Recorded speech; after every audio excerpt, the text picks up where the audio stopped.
नमस्कार साथियों, साहित्य सृजन चैनल में मैं रजनी तिवारी आप सभी का बहुत बहुत स्वागत करती हूँ। आज हम लेकर आए हैं जैनेन्द्र जी का सुप्रसिद्ध मनोवैज्ञानिक उपन्यास त्यागपत्र। जी हाँ, आज हम बात करने वाले हैं एक मनोवैज्ञानिक उपन्यास के विषय में। इस उपन्यास की कहानी दो किरदारों के बीच में घूमते रहेगी, वह है प्रमोद और उसकी बुआ मृणाल। त्यागपत्र जैनेन्द्र जी का एक मौलिक उपन्यास है जिसका प्रकाशन वर्ष 1937 में हुआ था और उस समय इसका प्रकाशन हिंदी ग्रंथ रत्नाकर कार्यालय बम्बई में हुआ था। सबसे पहले मैं आपको यह बता दूं कि यह उपन्यास अगर आपको पसंद आता है, आप इसे पढ़ना चाहते हैं, तो इस समीक्षा के बाद आप इसे खरीद कर भी पढ़ सकते हैं और यदि आप इसे ना खरीद सकें तो यह अब आपको मुफ्त में PDF में भी प्राप्त है, तो आप इसे डाउनलोड करके भी पढ़ सकते हैं। जैनेन्द्र जी के विषय में इस वीडियो में मैं बिल्कुल बात नहीं करूंगी क्योंकि जैनेन्द्र जी के विषय में एक वीडियो में मैं काफ़ी चर्चा कर चुकी हूँ। इसीलिए आज मेरा जो पूरा का पूरा फोकस रहेगा वह केवल उनके इसी उपन्यास त्यागपत्र पे रहेगा। इस उपन्यास को पढ़कर दिल काफ़ी भारी हो गया। काफ़ी ऐसे भाव, काफ़ी ऐसे इसमें कथन हैं, संवाद हैं जो हृदय को छू लेते हैं और काफ़ी कम मैंने सोचा था कि वर्णन करूँगी, लेकिन फिर भी देखिए इतने सारे पेजेस हो गए। इतना मुझे अच्छा लगा यह उपन्यास कि इसको मैंने बहुत 2 बार पढ़ा और उसके बाद इसकी समीक्षा मैं आपके सामने लेकर आई हूँ। तो शुरुआत होती है एक परिवार से। छोटा सा परिवार है जिसमें प्रमोद नाम का एक लड़का है, उसकी एक बुआ है जो उससे कुछ ही वर्ष बड़ी है और उसके माता पिता हैं। मित्रों, मैं पुनः बता दूं, यह एक मनोवैज्ञानिक उपन्यास है, तो इसमें उसकी बुआ मृणाल और प्रमोद दोनों के मनोवैज्ञानिक भावों को भी दर्शाने का प्रयास किया गया है। यह भी कहा जाता है कि यह उपन्यास किसी की एक सच्ची जीवन की कहानी है। तो उपन्यास के जो शुरुआती पेज हैं, यानी जो प्रारंभ होता है, उसमें यह वक्तव्य है, नहीं भाई, पाप पुण्य की समीक्षा मुझसे न होगी।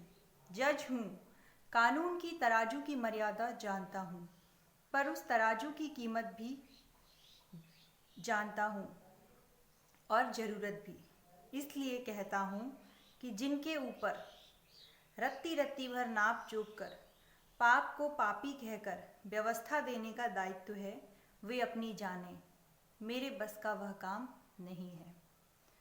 इस उपन्यास को लिखने के साथ ही जो मूल रूप से जिसकी कहानी यह है, वह व्यक्ति अपने जज की कुर्सी से त्यागपत्र दे देता है। उपन्यास का नाम त्यागपत्र क्यों रखा गया?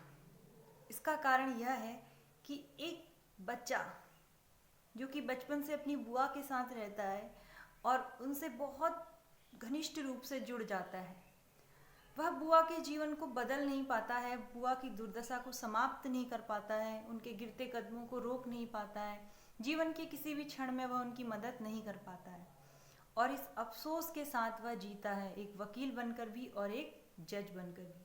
और अंततः वह यह सोचता है कि जब मैं अपनी सगी बुआ, जिनसे मैं इतना प्रेम करता था, उन्हें न्याय नहीं दिला पाया, तो मेरे जज होने का कोई लाभ नहीं है। और इस तरह वह अपने जज के पद से त्यागपत्र दे देता है। तो ये कहानी शुरुआती हिस्सा है उपन्यास का।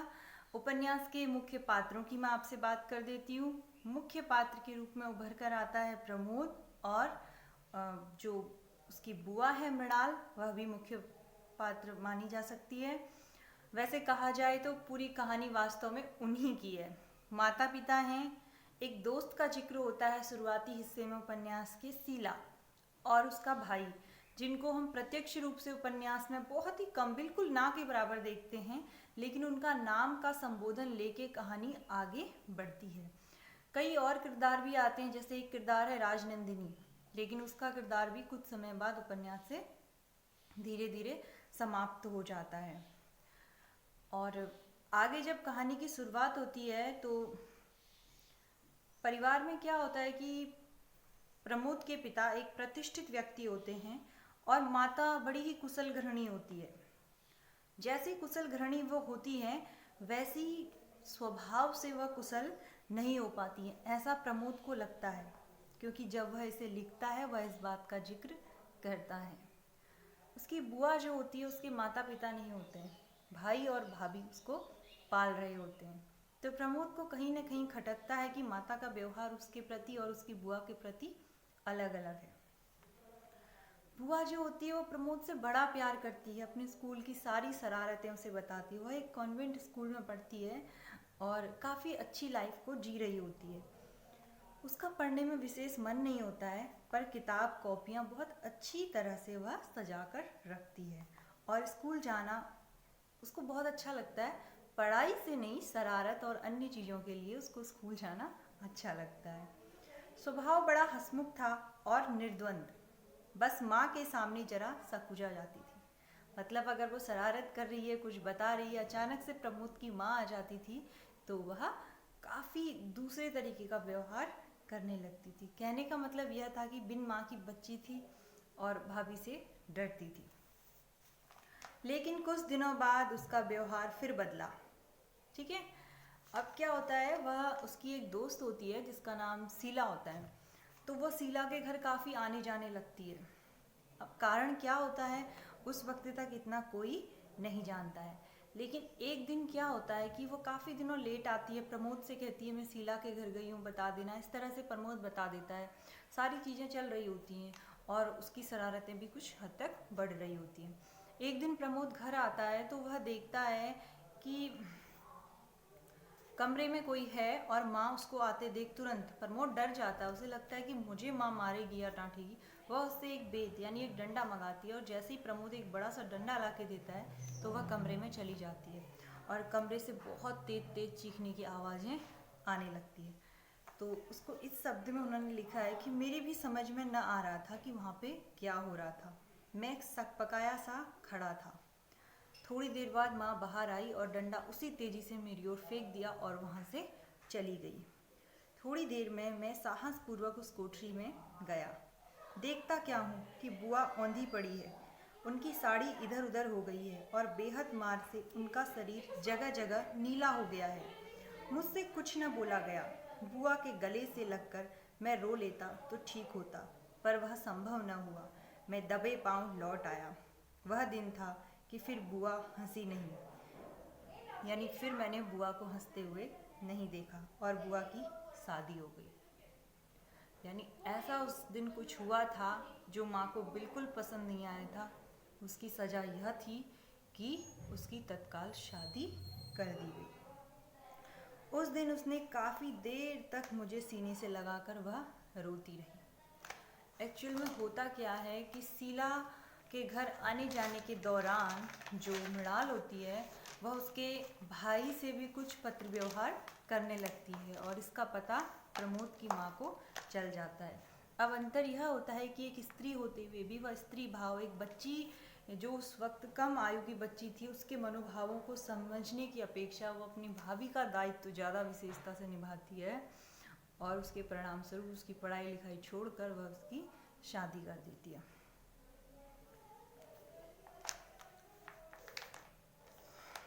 चौथे रोज बुआ आई। ब्याह के वक्त मैंने फूफा जी को देखा था। उनकी बड़ी बड़ी मूछें थी और उम्र ज़्यादा मालूम होती थी।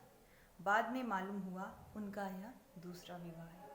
मतलब इतनी जल्दबाजी होती है कि आनन फानन में उनका विवाह एक ऐसे व्यक्ति से हो जाता है जो कि आयु में उनसे काफ़ी बड़ा भी होता है। एक जनरेशन गैप वहाँ पर क्रिएट हो जाता है। प्रमोद बड़ा दुखी होता है, बड़ा आश्चर्य में होता है और देखता है कि उसकी बुआ कुछ बदली बदली सी है, कुछ खोई खोई सी रहती है। उसे जब मौका मिलता है तो वह बुआ के पास जाता है और कहता है, बुआ तुम मुझे पहले जैसा अब नहीं मानती हो। बच्चों की तरह एक मासूम सा सवाल प्रमोद का होता है। बुआ को शायद यह बात छू गई। उसने खींचकर मुझे अपनी गोदी में बैठा लिया। प्रमोद, सच्ची कहूँ तो मैं ही पराई हो गई हूँ। तुम सब लोगों के लिए मैं पराई हूँ। तेरी माँ ने धक्का देकर मुझे पराया बना दिया है। वहाँ मेरा मन नहीं लगता। इन पंक्तियों से मृणाल की तकलीफ़ को हम महसूस कर सकते हैं कि उसे उस गलती की वह सज़ा मिलती है जो शायद उसके अपराध से कहीं गुना ज़्यादा भयंकर होती है। अक्सर बच्चे नादानी में कुछ गलतियां कर बैठते हैं, लेकिन इसका मतलब यह नहीं कि उनको ऐसी सज़ा दी जाए कि उनका आने वाला आगे का जीवन पूरी तरह से मृतप्राय हो जाए। आगे वह बोली, अच्छा मेरा एक काम करेगा? प्रमोद से वह कहती है कि तुम मेरा एक काम कर दो, शीला के घर जाएगा। काफ़ी सोच विचार के वह यह बात कहती है तो प्रमोद मान जाता है, ठीक है, और कहता है, वो कहती है कि आप प्रमोद के भाई को ही देना और किसी को मत देना, ठीक है। और इस तरह से वह वहाँ चला जाता है। वहाँ जाता है, वो लेटर देता है तो उसे बदले में एक और लेटर मिलता है, बहुत सारी चॉकलेट्स भी मिलती हैं। प्रमोद बहुत खुश हो जाता है। आते वक्त शीला का भाई उससे कहता है कि यह कागज़ जो है सिर्फ शीला वो उसको देना, मृणाल को देना, अपनी बुआ को और किसी को मत देना। तो प्रमोद अपने मन में एक ख्याल सोचता है, वह यह कहता है कि कागज़ मुझे अपनी माँ को देने को भी कहा जाता तो भी मैं पहले बुआ को ही देता, पर मैंने जवाब कुछ नहीं दिया। पत्र को नन्हे नन्हे टुकड़ों में, अब देखो क्या होता है, पत्र वापस आ जाता है, देखती है वो, और देखने के बाद उसको छोटे छोटे टुकड़ों में फाड़ कर फेंक देती है और कहती है कि प्रमोद अब तू कभी वहाँ मत जाना। इस तरह जो कि स्थिति होती है, यानी मृणाल कहीं न कहीं अपनी गलतियों को सुधारना चाहती है और वो धीरे धीरे पटरी में आना चाहती है, अपने वैवाहिक जीवन को सुखमय बनाना चाहती है।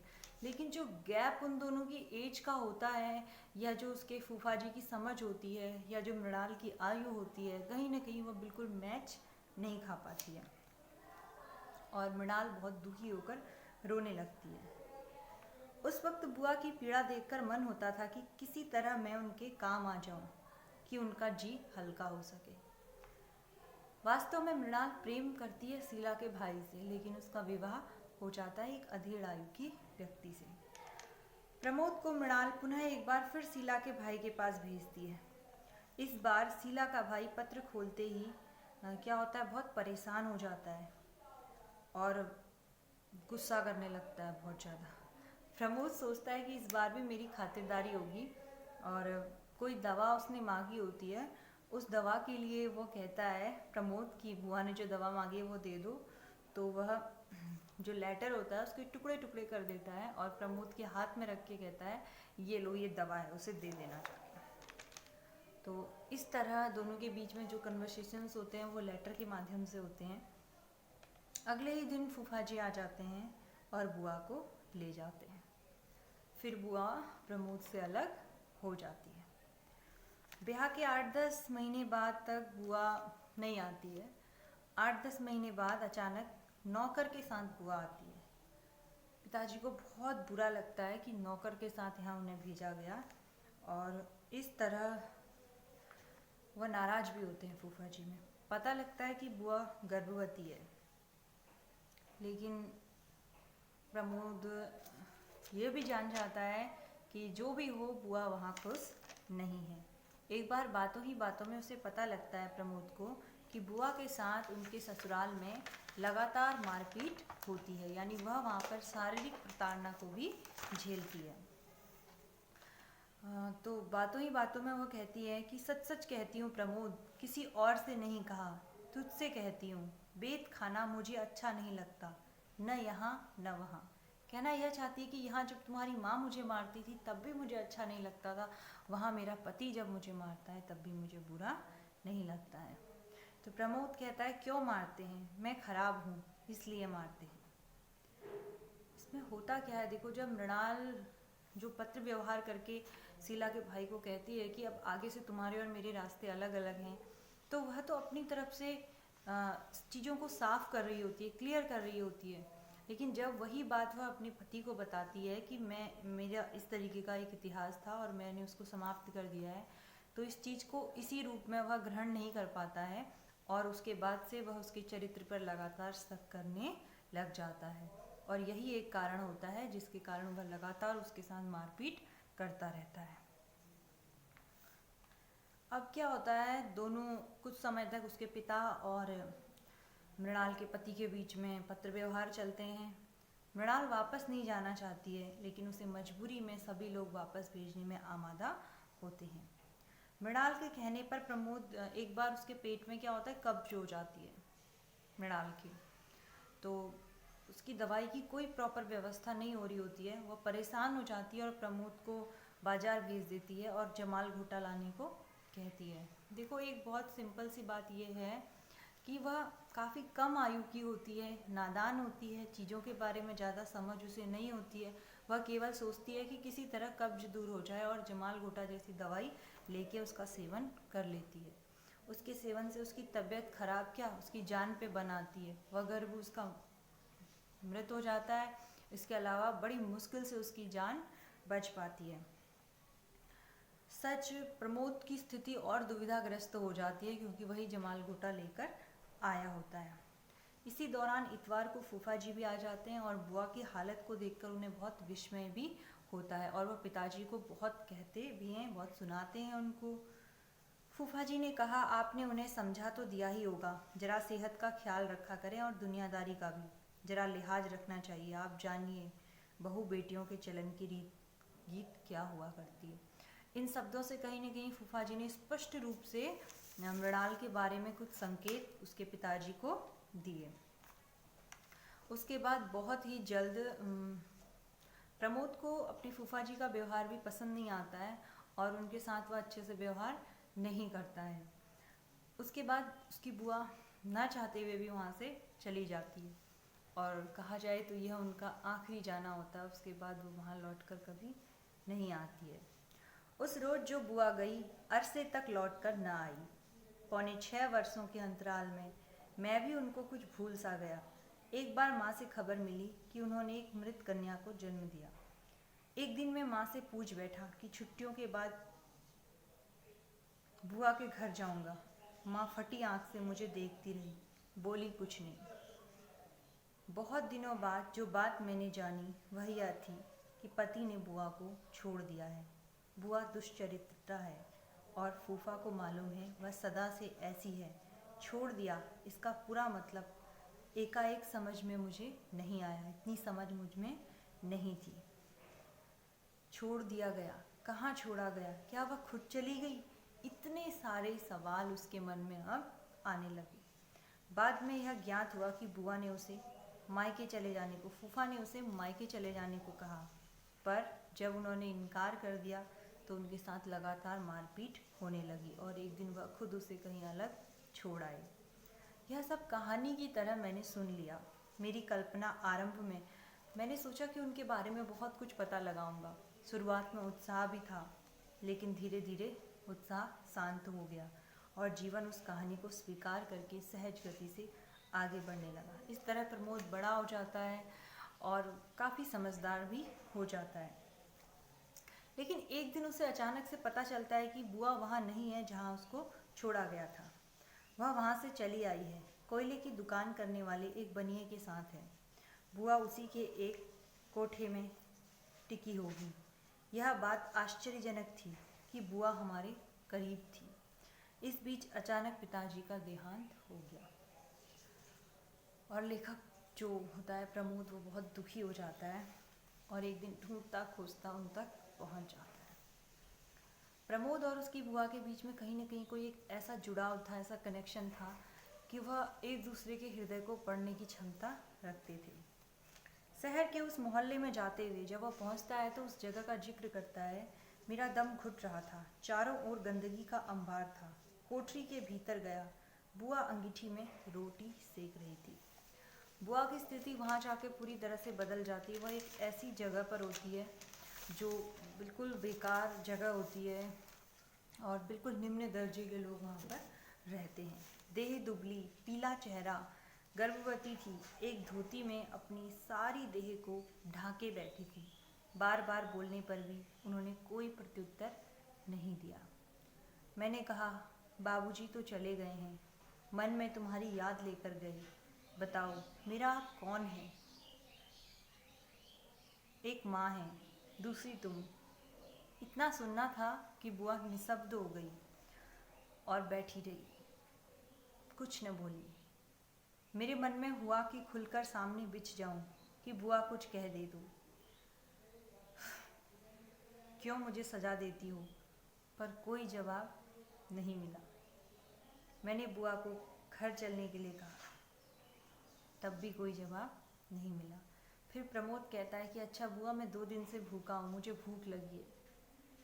तो बुआ से रहा नहीं जाता, उसका सब्र का बांध टूट जाता है और वह यह कहती है, क्या तुम इस जगह पे खाना पसंद करोगे? और यहाँ एक बड़ी ही अच्छी मुलाकात दोनों की होती है, जिसमें वो दोनों एक दूसरे के हृदय को टटोलने की कोशिश करते हैं। जब प्रमोद कहता है कि बुआ मैं तुम्हें ले जाने आया हूँ, तो बुआ कहती है कि जब शादी करके घर वाले हो जाओगे तब यहाँ लेने आना तो ज़रूर आऊँगी। क्योंकि उन्हें पता होता है कि जब उसकी माँ उसे स्वीकार नहीं करेगी, उसके पिता ने उसे स्वीकार नहीं किया, ये समाज उसे दोबारा स्वीकार नहीं करेगा, तो वह जाकर वहाँ क्या करेगी। एक स्त्री का थोड़ा सा गिरना, यानी उसका थोड़ा सा भी उसके चरित्र से इधर उधर खिसकना उसके लिए कितना हानिकारक होता है और जीवन भर वह उसकी कैसी सजा भुगतती है, इसका एक ज्वलंत उदाहरण है त्यागपत्र। आगे मृणाल कहती है, तुम मुझको नहीं जानते हो, मैं पति के घर को छोड़कर आ गई हूँ। पति है पर दूसरे पुरुष के आश्रय रह रही हूँ। तुम न जानो, मैं यह जानती हूँ। तुम अपनी आंखें ढक लो, लेकिन मुझसे अपना यह सारा पाप तक निगल जाने को नहीं कह सकती। फिर जिनका साथ लेकर पति को छोड़ आई हूँ, उनको मैं कैसे छोड़ दूँ?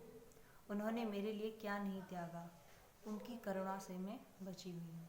यह बातें वह उस कोयले वाले के लिए कहती है जिस बनिए के साथ वह रहती है। प्रमोद को कुछ समझ में नहीं आता है, क्योंकि प्रमोद के लिए ये बातें बहुत ही बड़ी बड़ी होती हैं। वो जगह उसे बिल्कुल पसंद नहीं आ रही होती है। वह कहता है, मेरी कुछ समझ में नहीं आता है, यह जगह मुझे बुरी मालूम होती है। वो कहती है, जगह कौन अच्छी कहता है, पर जगह तो है। कभी कभी जगह भर होने का ही सवाल बड़ा होता है। तुम समझते हो यह आदमी जिसके साथ मैं रह रही हूँ मुझे ज़्यादा दिन रख सकेगा? नहीं, मैं जानती हूँ एक दिन यह पुरुष मुझे छोड़कर चला जाएगा, तभी इस कोठरी से मेरे उठने का दिन भी होगा। मैंने पूछा, तब क्या करोगी? बधी निगाह से मुझे देख उठी, बोली, वैश्यावृत्ति नहीं करने लगूंगी, इसका विश्वास रखो। मैं सुनकर घबरा गया। बुआ यह कहती है कि तुम बिल्कुल मत घबराओ, कुछ भी हो, मैं वैश्यावृत्ति नहीं करूँगी। प्रमोद ये सब सुन के बहुत ज़्यादा घबरा जाता है, डर जाता है वो बिल्कुल। फिर खुद मृणाल कहती है, एक तरह से वो खो जाती है और कहती है कि क्या पतिव्रता को यह चाहिए कि पति उसे नहीं चाहता तब भी वह अपना भार उस पर डाले और उसके साथ रहती रहे, उसे परेशान करती रहे? मुझे ऐसा लगता है कि उसे ऐसा नहीं करना चाहिए। मैंने यह देखा उसकी आंखों में, जब मैंने अपने लिए नफरत देखी, अपने लिए प्रेम नहीं देखा, तो मैंने उसकी आंखों से आगे से हट जाना बेहतर समझा और मैं वहाँ से चली आई।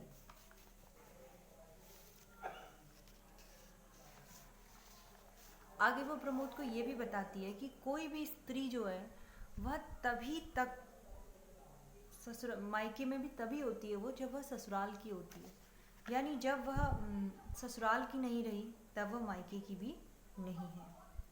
ससुराल से टूटी तब मायके से ही अपने आप टूट जाती है। प्रमोद बुआ से वापस घर चलने की बात कहता है, लेकिन वह फिर भी नहीं मानती है। प्रमोद हताश होकर लौट आता है, चला जाता है और कहता है कि मैं अब कभी वापस आपके पास नहीं आऊँगा। और बुआ उसे आशीर्वाद देती हुई यह कहती है कि तुम्हें आने की कोई आवश्यकता भी नहीं है, क्योंकि यह जगह तुम्हारे लायक नहीं है।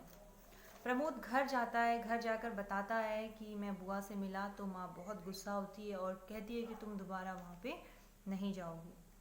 समय आगे बढ़ता है और वह उस लड़की से जिससे उसका विवाह होने वाला होता है उससे मिलना चाहता है, लेकिन उस वक्त तो वो नहीं मिल पाता है। फिर कुछ समय के बाद क्या होता है कि एक दूसरी लड़की से शादी का रिश्ता आता है और वो वहाँ पे चला जाता है और बुआ जो होती है अपने पुराने एड्रेस पे नहीं होती है, यह प्रमोद को पता लगता है। तो वो कुछ समय के लिए बहुत ही परेशान हो जाता है, लेकिन काफ़ी ढूंढने के बाद भी उसको उसकी बुआ नहीं मिली। इस तरह जब वह अपनी बुआ के बारे में अपनी माँ को बताता है, माँ को बहुत कष्ट होता है, लेकिन उस कष्ट का अनुमान लगा पाना शायद प्रमोद के लिए भी उस समय दुष्कर होता है। वह अपनी माँ को भी उस समय नहीं समझ पाता है, और इसी बात को लेकर कहीं न कहीं वह अपनी माँ से भी काफ़ी दूरी बना लेता है।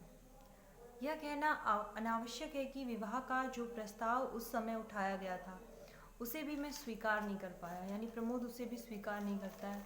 ज़िंदगी आगे चलती रहती है, बीए का इम्तिहान नज़दीक होता है। प्रमोद बार बार बुआ को भूल जाना चाहता है, लेकिन दिक्कत यह होती है कि वह जितना उन्हें भूलना चाहता है, उनके दिल में, उनके दिमाग में उसकी बुआ हमेशा छाई रहती है। फिर पता चला कि बुआ उस कोठरी से चली गई है, वहाँ पर कोई और लोग आके बस गए हैं। उस आदमी के बारे में मालूम हुआ कि वह काफ़ी दिन पहले यहाँ से चला गया, अपनी औरत को पीट पाट कर छोड़कर चला गया। पर उस औरत का फिर क्या हुआ, यह पूरी तरह से किसी को नहीं पता। कुछ लोग बताते हैं कि कुछ दिनों तक सिलाई करके वह अपना गुजारा कर रही थी, लेकिन ज़्यादा विशेष जानकारी किसी को नहीं मिलती है कि वह कहाँ चली गई, क्यों चली गई, क्या हुआ उसके साथ। अधिक खोज खबर लगाने पर पता चला कि उसको लगा कि उसके दिन पूरे हो गए हैं, और उसे इसकी चिंता भी थी, और कभी कभी वह अस्पताल की बात भी करती थी। इसी बीच वो एक मिशनरी अस्पताल में जाता है। वहाँ पता चलता है कि उनकी एक बेटी हुई थी जिसे चेचक हो गया था, तो कुछ समय वह हॉस्पिटल में रही थी। तो प्रमोद जब ज़्यादा पता करता है तो एक सिस्टर उन्हें बताती है कि वो जो थी लेडीज़ यानी मृणाल काफ़ी अच्छी थी, और हम चाहते थे कि वह हमारे मिशन को ज्वाइन कर ले, ईसाई बन जाए, लेकिन उसने मना किया, सो उसे यहाँ से जाना पड़ा। बाकी जानकारी उनके पास नहीं होती है। तो प्रमोद वापस आ जाता है, उसके एग्ज़ाम होते हैं, इसीलिए वह फिर से बुआ के ध्यान से भटक जाता है। आगे दोस्तों कई बार कुछ टेक्निकल इश्यूज हो जाते हैं जिसके कारण थोड़ा सा दिक्कत होती है, तो प्लीज़ आप लोग उसे थोड़ा माइंड मत कीजिएगा अभी, क्योंकि अभी हम नए नए हैं, तो हमें बहुत सारे टूल और टेक्नोलॉजी का उतना बेहतर नॉलेज नहीं है, तो वीडियोस कभी कभी उतनी बेहतर नहीं बन पाती हैं। तो जो कमियां होती हैं वो भूल सुधार के लिए सदैव आमंत्रित रहेंगी। अब फिर से प्रमोद के विवाह की बात कहीं ना कहीं चलने लगती है, और जिस फैमिली में रिश्ता हो रहा होता है वो एक डॉक्टर की फैमिली होती है। जब प्रमोद वहाँ जाता है तो वहाँ उसे अपनी बुआ दिखाई देती है, जो वहाँ कुछ छोटे छोटे बच्चों को पढ़ा रही होती है। प्रमोद अनदेखा कर देता है और वहाँ से चला जाता है, लेकिन कुछ समय के बाद प्रमोद को पता लगता है कि बुआ वहीं के किसी स्कूल में पढ़ाती है और उन बच्चों को ट्यूशन लेने का काम करती है। जिस लड़की को वह देखने गया होता है उसका नाम राजनंदिनी होता है। उसकी माँ मृणाल के बारे में उसे ज़्यादा बताती है। एक दिन एकांत पाकर वह मृणाल से यानी अपनी बुआ से मिलता है, और अपनी बुआ से फिर वही पुरानी बात करता है। उसे इस बात का डर भी होता है कि लोग इस बारे में जब जानेंगे तो क्या होगा, या फिर एक अनजान स्त्री से वह इतना क्यों मिल रहा है, कहीं इसका असर राजनंदिनी के साथ उसके संबंध में ना पड़े, लेकिन फिर भी वह उससे मिलता है। तब उसे पता चलता है कि बुआ ने जिस संतान को जन्म दिया था यानी मुन्नी, उसकी भी मृत्यु हो गई है। बुआ प्रमोद को सचेत करते हुए कहती है कि मैं अपशगुनी हूँ और डरती हूँ कि कहीं उसकी वजह से राजनंदिनी और प्रमोद यानी तुम दोनों की शादी भी खराब ना हो, इसलिए हम ना ही मिलें तो बेहतर है। लेकिन प्रमोद से रहा नहीं जाता है। प्रमोद कहता है कि मैं सबको सच बताऊंगा, और वह डॉक्टर साहब को सब कुछ सच बता देता है। उनको तो वो डाइजेस्ट हो जाता है, लेकिन राजनंदिनी की माँ और सोसाइटी के लोग उसे डाइजेस्ट नहीं कर पाते हैं। और विधि की लीला यह होती है कि स्थिति में तनाव आता है, और प्रमोद कहता है कि मेरे झुकने पर भी बात नहीं संभलती है, और रिश्ता टूट जाता है। साथ में दिक्कत यह होती है, बुआ का ट्यूशन छूट जाता है और वह इलाका भी, यानी उन्हें ट्यूशन से भी निकाल दिया जाता है। इस तरह से लंबा समय हो जाता है, ज़िंदगी इसी ढर्रे में चल रही होती है। बार बार कोशिशें, तमाम कोशिशें, रिजल्ट कुछ भी नहीं। बहुत हो गया, अब समाप्त करूं। जिंदगी कहानी है और बुआ की कहानी मैं भी अब सार नहीं बचा है। अंतिम बार जब मैं उनसे मिला, मैं वकील था। उनकी हालत दर्दनाक थी। वह बीमार थी और एक कोठरी पर पड़ी हुई थी। इस बार का सबसे बड़ा आश्चर्य यही था कि उन्होंने मुझे खुद पत्र लिखा था। बुआ अब तो चल, अब तो घर मेरा अपना ही रह गया है। बुआ ब्याह हो गया है मेरा, अब तो मेरी ही चलेगी। ये कह के प्रमोद उन्हें आखिरी कोशिश करता है अपने साथ ले जाने की। बुआ कहती है, अब इस बुढ़ापे में चल। हाँ हाँ, बुढ़ापे में ही चलो। बुढ़ापे में तो तुम्हें आराम दूंगा और तो कभी दे ना सका। अपनी सारी निरर्थकता को प्रमोद इन शब्दों से व्यक्त करता है तो मना कर देती है बुआ और कहती है, सच में तू मेरे लिए कुछ करना चाहता है तो कुछ पैसे दे दे। वो कहता है, रुपए का तुम क्या करोगे? वो कहती है कि रुपए के जोर से यह नरक कुंड स्वर्ग बन सकता है। यानी वो एक ऐसा इलाका होता है जहाँ पर वृद्ध वैश्याएँ और इस तरीके के लोग रहते हैं जो सोसाइटी के लिए पहले तो उपयोगी होते हैं, लेकिन बाद में उनकी उपयोगिता समाप्त हो जाने पर उन्हें सोसाइटी से बाहर फेंक दिया जाता है। इस तरीके के लोगों का वह इलाका होता है। बुआ को लगता है कहीं ना कहीं उस रुपए से शायद इन लोगों की ज़िंदगी में कोई सुधार आ जाए। मैं सारे जोर आजमा के हार गया, वह न आई। चला आया फिर अपनी दुनिया में।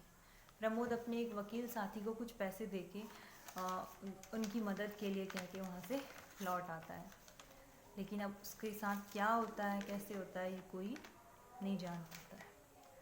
इस बात को 17 वर्ष बीत गए। आज का दिन है, खबर आती है वह मर गई। कैसे मर गई जानने की ज़रूरत नहीं है। प्रमोद सोचता है, बुआ तुम गई, तुम्हारे जीते जी मैं राह पर ना आया। अब सुनो, मैं यह जजी छोड़ता हूँ, जगत का आरंभ समारंभ ही छोड़ दूंगा। औरों के लिए रहना तो शायद नए सिरे से मुझसे न सीखा जाए। भगवान, तुम मेरी बात सुनते हो, वैसे चाहे न भी दो, पर वचन तोड़ूं तो मुझे नरक अवश्य ही देना। हस्ताक्षर में एम दयाल। तो इस तरह इस उपन्यास में एक व्यक्ति के द्वारा अपनी खुद की कहानी खुद के किरदार पे पिरोकर लिखी गई है। जैनेंद्र जी ने सिर्फ उसे थोड़ा सा मौलिक बनाने का प्रयास किया है। सर एम दयाल जो इस प्रांत के चीफ जज थे और जजी त्याग कर इधर कई वर्षों से हरिद्वार में विरक्त जीवन बिता रहे थे, उनके स्वर्गवास का समाचार 2 महीने हुए पत्रों में छपा था। पीछे उनके कागजों में उनके हस्ताक्षर के साथ एक पांडुलिपि पाई गई, जिसका सार संक्षिप्त इतस्ततः पत्रों में छप चुका है। तो यानी इस उपन्यास को जब शुरू किया है ना जैनेंद्र जी ने, तो इन कथनों के साथ शुरू किया। इससे स्पष्ट होता है कि ये सर एम दयाल जो कि एक जज थे, उनकी कहानी है। पात्रों के नाम भले बदल दिए जाएं, कहानी को थोड़ा सा तोड़ मरोड़ दिया जाए, लेकिन वास्तविक जो उसकी प्रमुख समस्याएं हैं वह सेम हैं। अगर आपका प्रश्न आता है कि त्यागपत्र की जो प्रमुख समस्याएं किस बारे पर बात किया गया है, तो सेम यही है। मनोवैज्ञानिक उपन्यास ये है। इसमें अनमेल विवाह, पारिवारिक तनाव, स्त्री वैमनस्य, इन मुद्दों को बड़े ही जोरदार ढंग से उठाया है। तो उम्मीद करती हूँ आज का मेरा वीडियो आपको पसंद आया होगा। कुमाऊं विश्वविद्यालय के पाठ्यक्रम से संबद्ध यह उपन्यास आप सभी के लिए उपयोगी सिद्ध हो, ऐसी मैं कामना करती हूँ। मिलते हैं अगले वीडियो में, तब तक के लिए नमस्कार।